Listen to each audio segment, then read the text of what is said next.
Hello, everyone. And just like the last video I made, I'm very hesitant to make this video because I know for a fact it's going to bring the Richard Allen supporters out of the woodwork.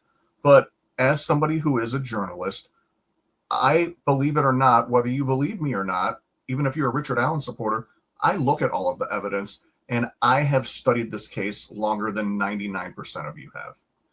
So with that, we're going to look at something today that I have some questions about. Specifically, how did Richard Allen avoid the Hoosier Harvestore camera? Okay. Especially given the fact that he wasn't smart enough to avoid it if that was, in fact, his 2016 Ford Focus that was caught on camera at approximately 1:30 p.m. on February 13th, 2017, as shown in this state's evidence. I know it says 14:21, but that's 50-something minutes fast. Anyhow, that's supposedly in the upper left corner, his Ford Focus traveling to the west on County Road 300 North. Okay.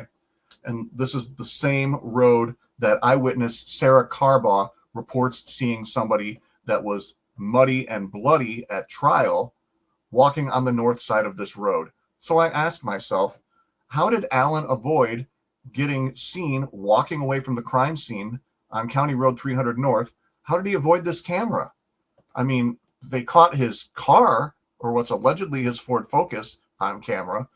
And initially, my first thought is, well, he just ducked behind the tree line. Like that's what the most common theory is. But when you look at the actual evidence, I don't think that's necessarily the case, or that it's that simple. And why do I say that? Well, here's a look. And forgive me, this is just a rudimentary map that I took of the terrain here, and I tried to label it the best I could and drew on it. And you have the Hoosier Harvestore camera outlined in red. You have the camera direction that the camera's pointing toward County Road West 300 North in yellow. In pink, you have the area where Sarah Carbaugh witnessed the bloody and muddy person, which actually was on the north side, according to her testimony, of West 300 North. After the Mears farm in the Mears trailhead entrance. And I'll show you how we know that here based on her testimony shortly. And we also have the probable cause affidavit. I show where the normal parking area would be on the opposite side of Route 25, the old CPS building. Forgive like I said, the rudimentary drawings. Like, I can only do it once. You can't really edit these things. And then I have outlined in green and in light blue where he would have had to have gone to have avoid being picked up by the Hoosier Harvestore camera. And there's really only two ways he could have done it if he were to avoid being seen walking on that camera. Okay. And we're going to go back to this picture shortly. But first, I want to go through the evidence and the eyewitness testimony that Carbaugh gave before we discuss this anymore. Okay. Investigators spoke with, and this is from the Richard Allen arrest warrant probable cause affidavit. Investigators spoke with Sarah Carbaugh, who stated she was traveling east. And when you look at this map, let me put this back up here. Okay, this map is facing north, south, east, west. So everything on the left is to the west, up to the top is north, to the right is east, to the bottom is south. Okay, got that? Keep that in mind. Investigators spoke with Sarah Carbaugh, who stated she was traveling east on 300 North on February 13th, and it should say 2017. That's a typo on the prosecution's part, and observed a male subject walking west on the north side, walking west. So westbound on the north side of 300 North. So on the north side of that road, away from the Monon High Bridge. Carbaugh advised that the male subject was wearing a blue-colored jacket and blue jeans and was muddy and bloody. She further stated that it appeared he had gotten into a fight. Investigators were able to determine from watching the video from the Hoosier Harvestore that Carbaugh was traveling on County Road 300 North at approximately 3:57 p.m. And again, here's still camera footage of the prosecution's evidence that they played, showing in the upper left-hand corner what they believe to be Richard Allen's Ford Focus. There are better pictures and camera views of this you can look up online, but this is video camera from the Hoosier Harvestore. It says 14:21, but it's 50-something minutes fast. So you're really only looking at about just around 1:30 1:27, 1:30 or so in the afternoon, where they believe they spotted Alan's car.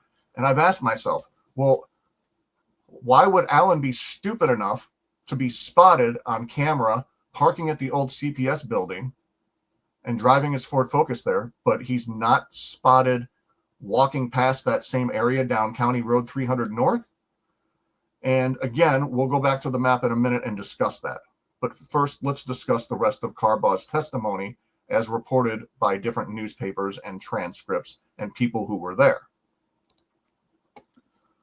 Okay. Carbaugh said that the trailhead parking lot, which is a small parking lot, was full that afternoon, including a group of people who gathered that looked stressed out. So that means that there were a lot of people gathered there later in the day, around 4 o'clock, because she showed up there several times. Okay. On Tuesday, Steve Mullen, former Delphi police chief, testified that security cameras at the nearby Hoosier Harvestore showed Carbaugh's car driving east on County Road 300 North at 3:56 p.m. This is important. Carbaugh testified that as she continued on, she saw a man walking west on County Road 300 North. She testified that he had his hands in his pockets, looking down and shoulders hunched. She said he was wearing layers of clothes on an unseasonably warm day that didn't seem to require them. His posture, she said, curled into itself. Carbaugh testified that the man was covered in mud and blood, as if he'd just fallen down a cliff along the trails. Okay. So it's important here that you note in her testimony, it says that the Hoosier Harvestore camera showed Carbaugh's car driving east, and Carbaugh testified that as she continued on, meaning past that camera, okay, past that camera. So you see there, I have in yellow where the camera's pointing. As she went past that camera and past the trailhead area, on the north side of the road there, in this kind of purplish area, is where she believes she witnessed who was Bridge Guy or Alan, okay? And we'll come back to this map again, but let's look at the rest of this testimony before we do. I looked at him, Carbaugh said, but he didn't make eye contact with me. Carbaugh said she later saw images of a potential suspect captured in video on Liberty German's phone and recognized him as the man she'd seen that day. She said it took her 3 weeks to report what she saw because she was anxious about it. She eventually met several times with investigators in 2017 and the years that followed.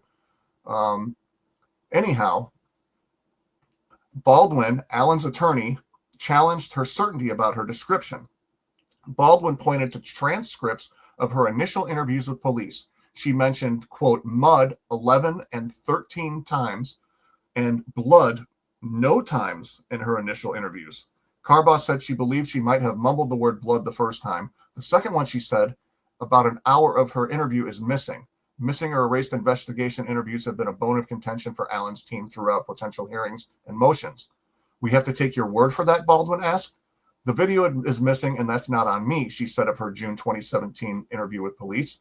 I understand you're doing your job. You're doing a good job. My description is always going to be the same. It's mud and blood.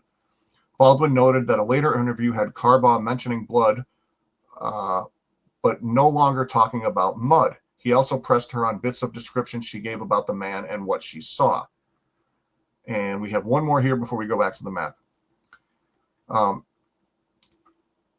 Baldwin said she'd initially described the man wearing a tan coat when Bridge Guy was in a dark blue coat. He said transcripts showed that Carbaugh told police the man had, quote, effeminate eyes. Are you romanticizing this, Carbaugh said? I can't tell you how many freckles he had or if he had effeminate eyes or any of that. So we have the defense team cross-examining her and questioning certain parts of her account. I do find it interesting that she initially had told them, according to the defense team, that she saw somebody wearing a tan coat, which she also said, oh, you know, it could have been from mud being all over his blue coat. And as I've stated, he could have taken his blue jacket and brought a plastic bag with him and put that in a plastic bag and tucked it under his tan coat. He could have done any number of things with anything he had on to conceal what he was wearing after the fact, if it was in fact Alan, who's been convicted of this crime. But again, if you remember us analyzing the original photo of Bridge Guy, okay, when we only had small clips and people freeze framing it galore, we always saw something that looked like it was brown, okay, coming out from underneath his blue jacket.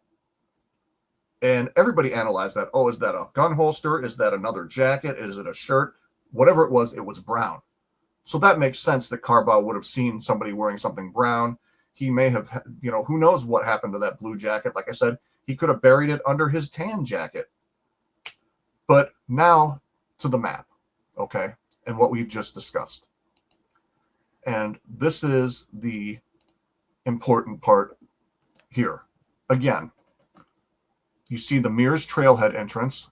You see in pink the location where Carbaugh alleges to have seen the muddy and bloody person. And the only two ways that you can avoid that Hoosier Harvestore camera is to have looped around behind it after you're on Route 300 North, or before you reach where the camera is pointing for the Hoosier Harvestore camera, either duck back into the woods or duck back in to the Mears trailhead entrance. Did he duck back into the woods because he got spooked and saw people waiting at the trailhead entrance all of a sudden real quick at the last second? It's almost just sheer dumb luck that whether it be Derek German, other people who had arrived at the trails around 4 o'clock p.m. that were known to be in the area, if he took the light blue route, didn't somehow bump into or see him on his way out. So that's led a lot of people to think that he took the route that I have outlined here in green behind the Hoosier Harvestore and around. But that would be super risky to be bloody and muddy and just show up on that property and go around the back of the property. And why would you try to avoid the camera there if you weren't aware that you were on camera in your vehicle, in your Ford Focus, the first time when you arrived?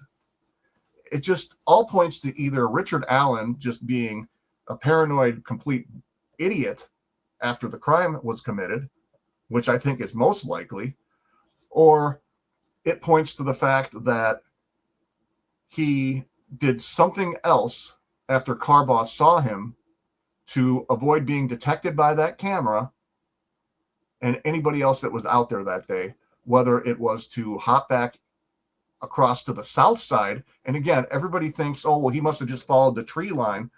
That's not what happened if, in fact, Carbaugh witnessed him on the north side of West 300 North. That means he would have just walked through that whole open field or the cemetery area and just walked right out onto 300 North, walked all the way on the north side down the road to 300 North, and either went behind the Hoosier Harvestore or popped back onto the trail real quick at the Mears trailhead entrance and either went down that path back to the old CPS building, risk being seen, or once he got back into the tree line by the Mears trailhead entrance, kind of just stayed along the tree line there and hopped back on the south side of 300 North, went into the tree line, and just kind of stayed behind the property from there and avoided the camera. But either way, like I said, it's kind of shocking that nobody else besides Carbaugh saw him at that rate.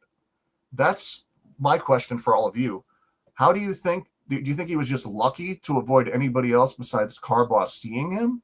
I know there's going to be Richard Allen supporters out there that say, oh, this is definitive proof that Allen didn't commit the crime. And whoa, hold your horses there, everybody, because that's not necessarily the case, okay? Like we pointed out here, there are several possible ways after he was seen by Carbaugh that Allen could have avoided being detected by that camera. And again, we'll throw this back up here.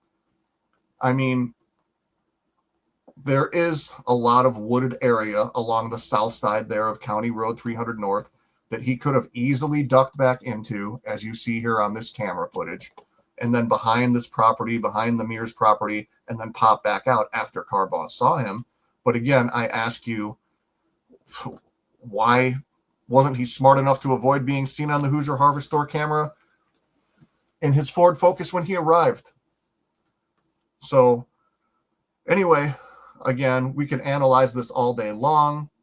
I'm going to let all of you decide what you think, but I just wanted to break this down for you because it kind of busts the narrative that Allen walked along the tree line the entire way, because that's not what Carbaugh's eyewitness testimony shows us at all. At all.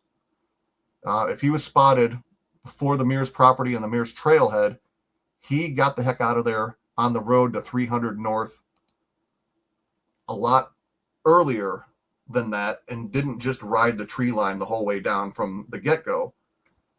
He got the heck out of there toward the road, and again, he may have ducked back into the tree line or the trailhead entrance at some point, or he may have got that, or he went behind the Hoosier Harvestore property to avoid that camera.